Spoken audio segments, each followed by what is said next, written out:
Welcome Right. to January Donovan Show.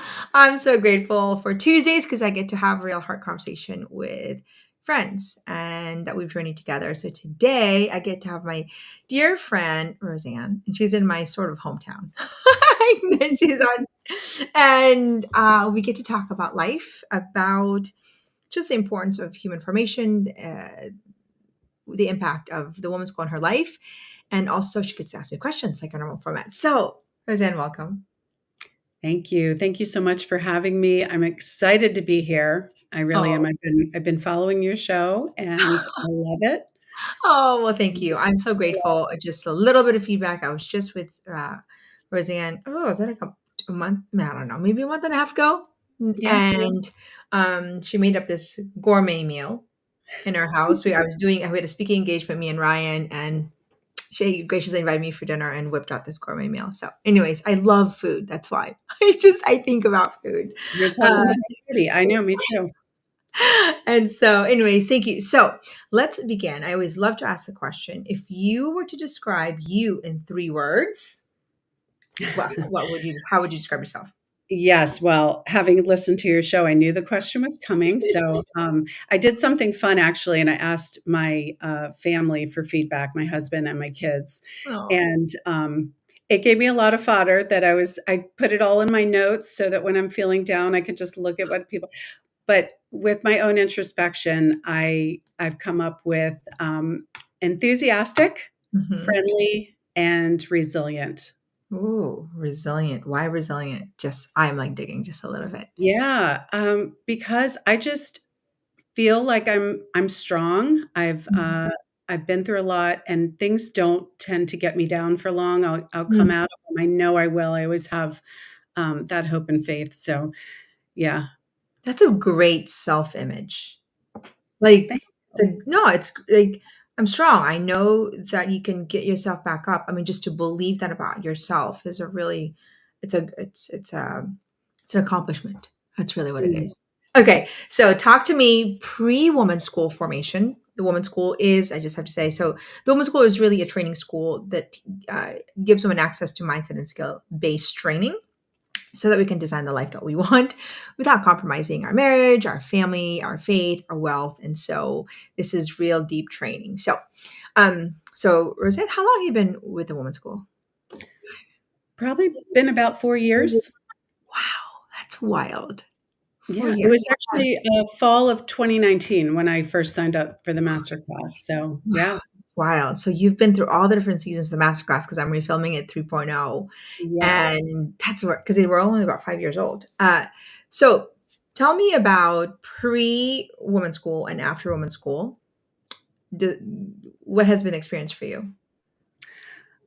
Probably one of the biggest things is just learning how to manage my mind. Mm. I Well, could get very just anxious if there was a lot going on. I can see myself in the past, maybe getting ready for a party, or maybe somebody challenged me on something, and I would just tense up and just get very stern and not talk to anybody, start moving real fast, and I probably had a certain kind of look on my face.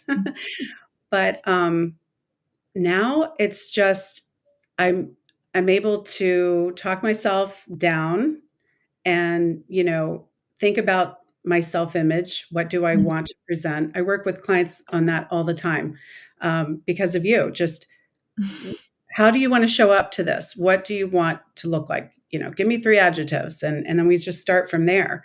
And, how do you get to that presence, and what do I need to do to be peaceful or whatever it may be? isn't that amazing though? Just the slight awareness and the development can change really generations. If you think about, you could be crippled for the rest of your life in terms of anxiety, crippled by anxiety simply because you're unaware of the skill to be able to manage it. And I think it's a form of deep suffering, especially if Yes, it's compounded through years. Talk to me about the new woman. Are you going through the new woman masterclass 3.0?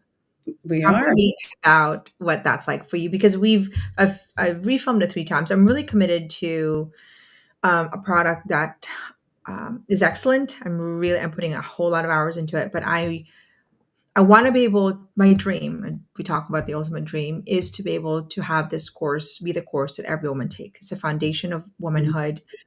And so I'm putting in my heart and soul and a lot of, I'm so used to doing things fast because I just want to be with my kids. And I'm not doing this fast. I'm doing this, turtle style because I'm really pouring in my heart. So talk to me about kind of what this class has been for you, the 3.0 in this version at least. Well, I have been able to witness the class evolving, Yeah.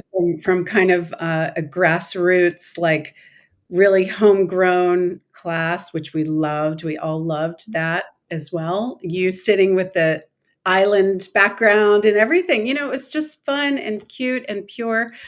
But now it's got that polish and, it's just, I think your message is really honed in, and you've taken out all the good points, and now they're organized so well and so succinctly.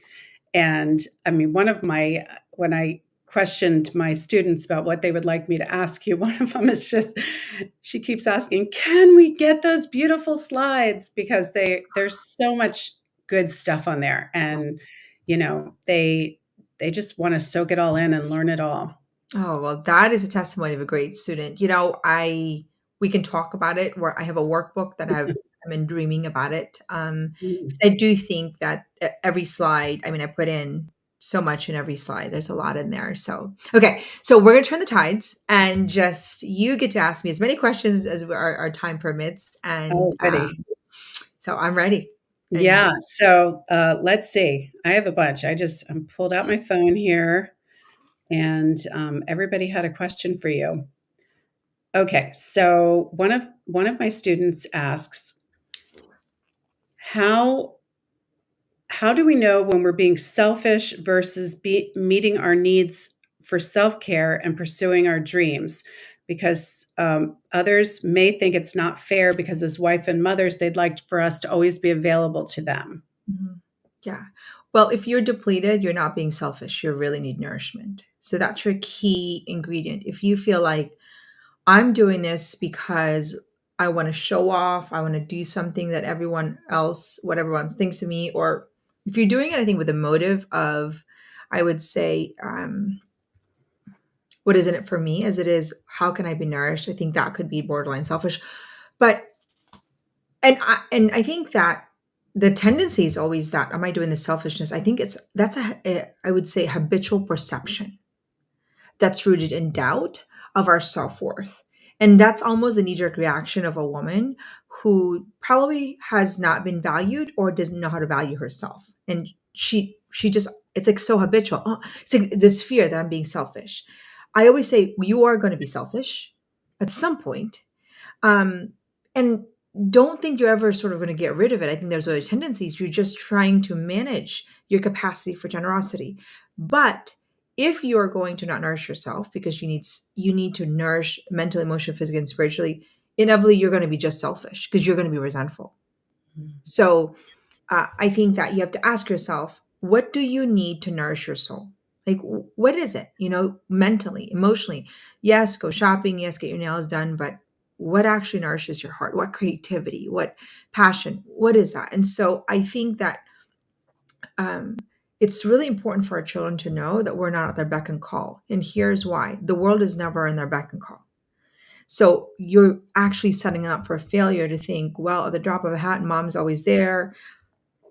That's not the way the world works. Can you offer a script to tell your family when you do need to take care of yourself in those moments? Absolutely. Mom needs to have some nourish time. And that makes me a better mom. And so are you. You're going to need to nourish your soul. That's just what you do to be able to become a better mom. Mm, So it's a model for them to actually not also run into the ground of depletion. Because here's what you see, Roseanne: moms who don't know how to order themselves and take care of themselves, then the daughters then either gets rebelled by it, repelled and rebelled, mhm, or they model that same depletion into the next generation. And then they don't think mothers need a dream, mothers need to be nourished. They just think it's the same old, I am literally a doormat. but then it's not attractive to their sons. It's a Yes. different reflection. Mom doesn't take care of herself. She's given her life, but they can't articulate that. They're not saying, Mom's not inspiring. She has no boundaries. She's let herself go. She doesn't care for herself. She has no self respect. They're not articulating in that way, but they're feeling all that. So, a sign of respect for self is the capacity to nourish yourself, to model that contribution for your children. So I'm giving you ammunition to not be Mhm. guilty into it, but rather to see that it's an essential part. It's like if you never prayed, if you never had spiritual formation or prayer, would you grow spiritually? No. But if you never took care of yourself, how could you give more of yourself? So the Right. tendency should be nurture, not get rid of the word selfish. Yeah. Like um Yeah, and I suffered from that firsthand when I was, having kids. I had what, 4 under 6, at one point, and I remember feeling so resentful of the yes. neighbor who got a babysitter or and it was actually through a therapist that I realized she said, "Well, why don't you do those things?" And I'm like, "I don't know." And when I really looked into it, it was because my mother hadn't done them. So I felt this kind of guilt that I had to do it all myself. And, that was huge, yeah, just a huge milestone for me to realize that I could give myself permission to hire a babysitter and go to the gym, and it was life-changing, really. Life change. So you just modeled exactly the explanation I gave that you had no language for. Mhm. But imagine the woman who right now currently has no language of both that they're Right. depleted or that they've inherited that self-image and that way of life from their mothers, and they're falsely advertising the privilege of motherhood, which is rampant in our culture. It's a martyr syndrome, don't you think? Yeah, I Yeah. think it's false martyrdom. Because Yeah. it's true martyrdom should be rooted in generosity, not depletion. Right. Exactly. And so it should be out of our goodwill and out of the ordered will of our heart. But if we're becoming resentful, that's like code for I am not getting the nourishment I need to give what is actually due for Yes, I them. love it. Thank you so much. I should I move on to the next Yeah, question? sure. Okay, let's see, I'll try to give you a doozy. I'll take O it. Okay. What can we do if our spouse has no interest in personal formation, but Mhm. we've worked on ourselves and we just don't wanna tolerate dysfunctional behaviors anymore, but Ugh. they are not willing to do the work? Yeah, well, it's a good question. It's honestly a form of suffering. And this is often one of those questions that I just struggle with because I know it's an interior suffering. And the reason why I say that is because with other people, you can have infrastructure or boundaries. With a spouse, you have to live with them and you have to deal with it. So you actually need to be more resilient. The only thing that you can do that is not an answer that most women want is to live a life so inspiring that they'll want your life. But some spouse, I've done this many, many, many years, decades, are repelled when their wife is actually growing because it's a reflection of their lack of growth. You can't, that horse quote, you can put the horse in the water, but you can't let them drink. Right. But you're just gonna have to keep growing. You can't make yourself small because it makes your husband feel small Yes. because that's also your contribution. So you choose to live a life of excellence, whether he chooses to be part of your life or not. And Mm, unfortunately, he'll either want to say, I'm hopping in, or who you are is really repelling because what he's experienced is a grief. When a wife starts to grow, they're dying to their old self. The new woman is born. Now that husband is saying, wait, wait, wait, where's my wife who watches Netflix and binge watches with me all day and eats whatever she wants and not study?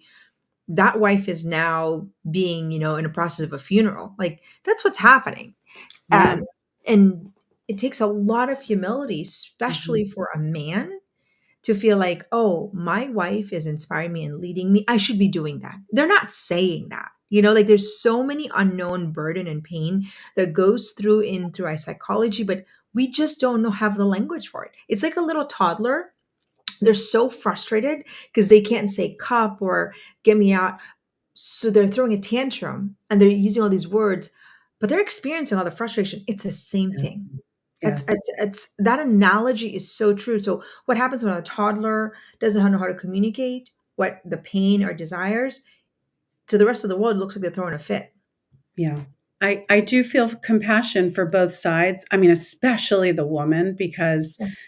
she's Mhm, worked so hard and you can easily slip back into, just mhm. feeling discouraged. But, what I've found to be somewhat helpful is just, like, cheerfulness around your husband, just telling You're them great. how happy all of this makes you. Because, I learned from another book study that I did that they really do want us to be happy. So if we're kind of keeping them in the loop by and that's part of your inviting, Mhm.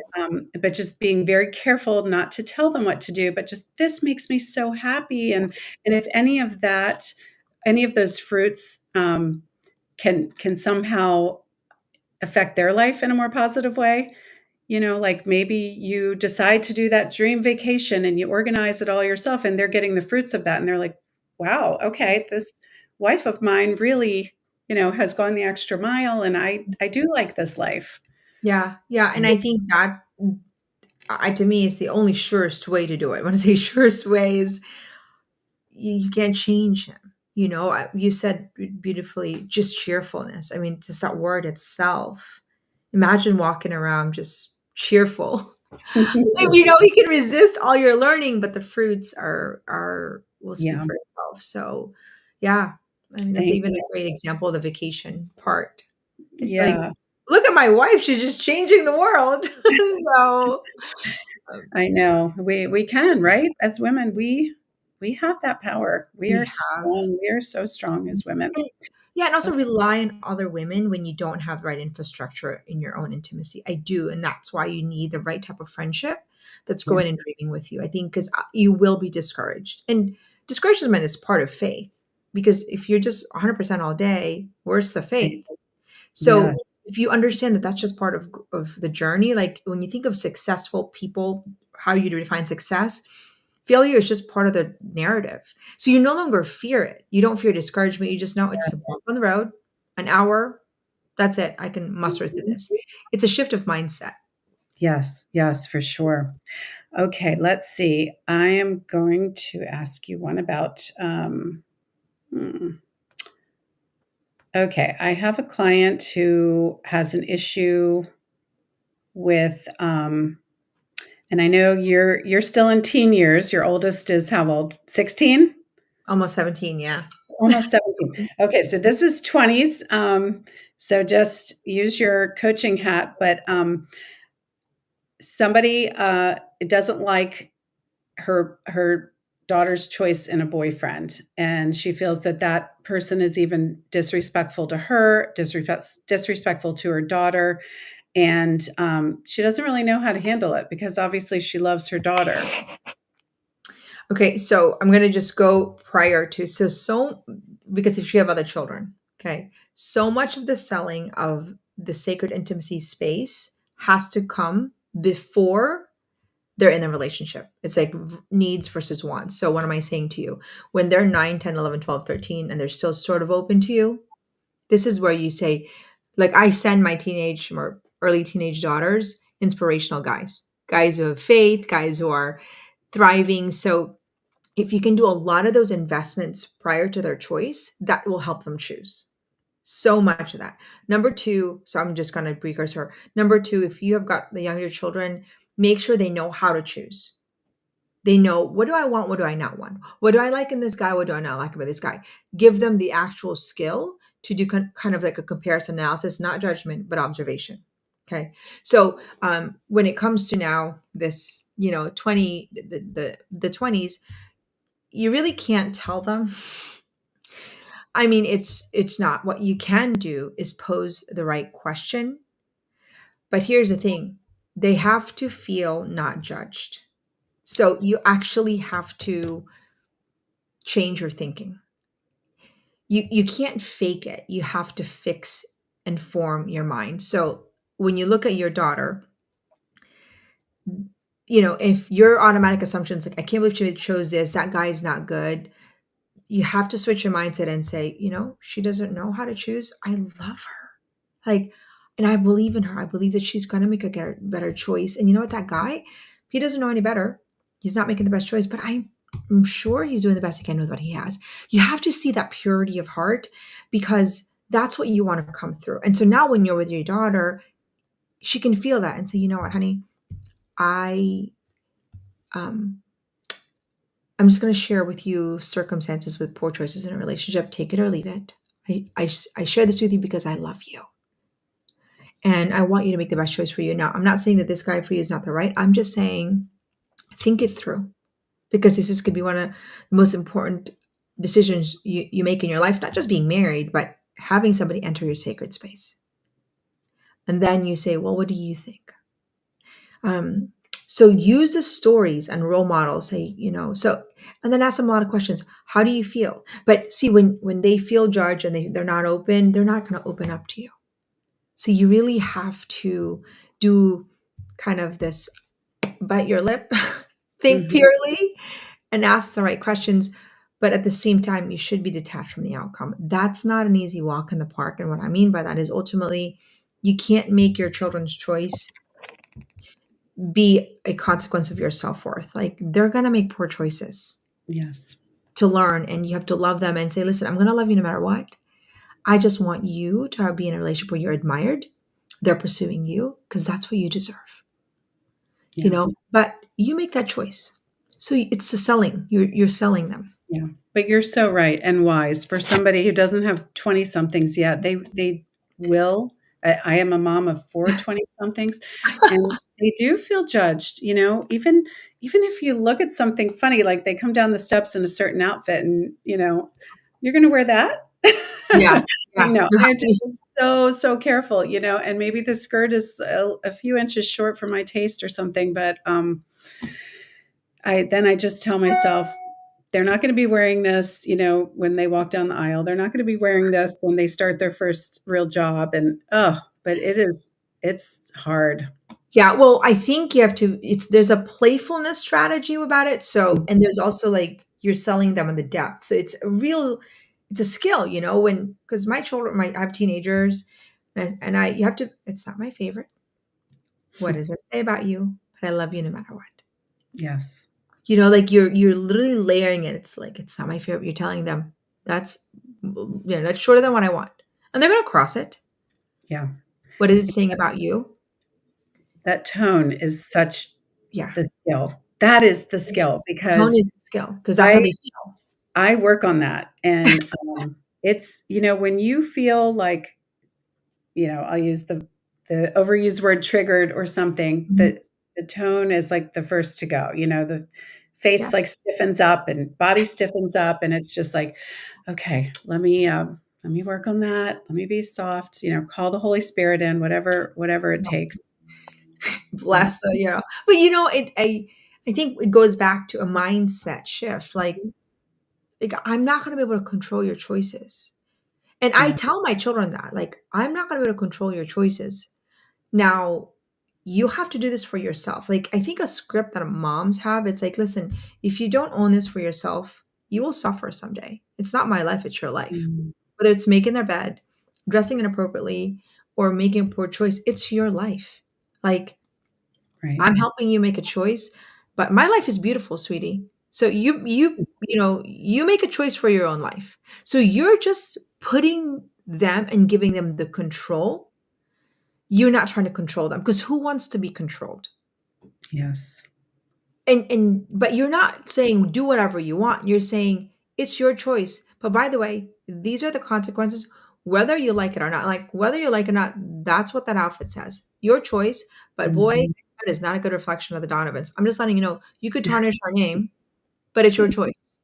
I mean, like, but then I Yeah. have to be able to be like, listen, my children, if they're trying to figure out what length of shorts, and I'm like, I have to be willing to be like, when while they're in the process of making that decision to choose the right thing, I have to have the humility to know that is not on me. I mean, like, that's not change my self-worth. And that is a huge thing because we make our children Yes. choices based on our worth, and that's where it becomes a burden. We're actually afraid of imperfection. Ooh, I lost her. There you are. Can you hear me? I can hear her. Are you It's okay. I can see you. back? I lost you for You're one back. second. You're back. You're back. I can hear you. No worries. We have like 5 Oh, minutes. there So. you are. I'm here. Well, can you hear me okay? I can hear you. You're I frozen can on hear my you. end. Yep. I can hear you. We're making it work. I can hear you. Check my You got it. You can go on to the next my question. internet. Okay. Well, we can end with that question if you that's Yeah, it. we can end with that question. Okay. And I'll just say this final. I think that our lives need to be inspiring to our children. And the more inspiring, whether it's okay for Roseanne can be here, if our lives are not inspiring, it's going to be hard to hold our children accountable. And that's kind of what I want to be able to say is that we need to train, skill up, have a vision in our life so that we can hold a standard to our children and how we show up for them. So, as I'm just giving a little kind of training on the importance of living an inspiring life so that we can raise a standard for our children. We got it. We can end with it. Okay, well, thank you all for joining us. If you have any questions, or if you want to be our guest, on the Ask January show, we can ask questions. Just let us know on the school community. And I'd love to have you come join us and we can just process life. And if you're listening to this on YouTube, you want to join our school community for more practical life training, come join us in our school community. Thank you all and have a great week. I'll see you next week.